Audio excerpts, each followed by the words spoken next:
Goeiemôre. Welkom by Crosstalk, waar ons die kruis in ons lewens kom neersit. Op Woensdae wil ek jou bemoedig, wil ek jou encourage, want ek weet jy hardloop, ek weet jy is besig, ek weet jy jaag van een afspraak na 'n ander afspraak. Ek weet die kinders moet skool toe, jy moet 'n trein vang, daar's deadlines by die werk wat gemeet moet word. Daar's vergaderings, afsprake.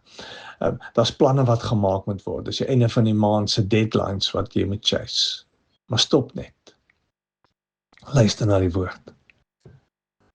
In Psalm 1 staan daar: dit gaan goed met die mens wat nie die raad van goddeloses volg nie, wat nie met sondaars omgaan en met ligsinniges saamspan nie, maar wat in die woord van die Here hul vreugde vind, dag en nag oordenk.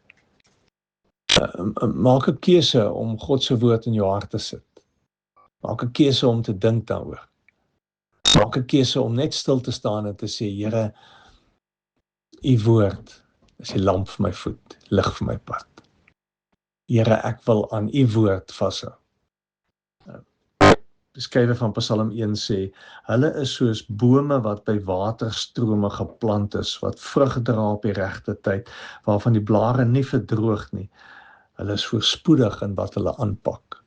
Gaan drink daar, gaan drink by die Here water. Laat hy jou voed, laat hy die een konstante in jou lewe bly.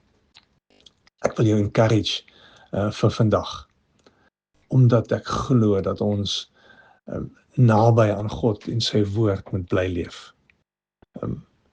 Dit is die anker in ons hart. Sterkte vir jou dag. Die Here loop saam met jou.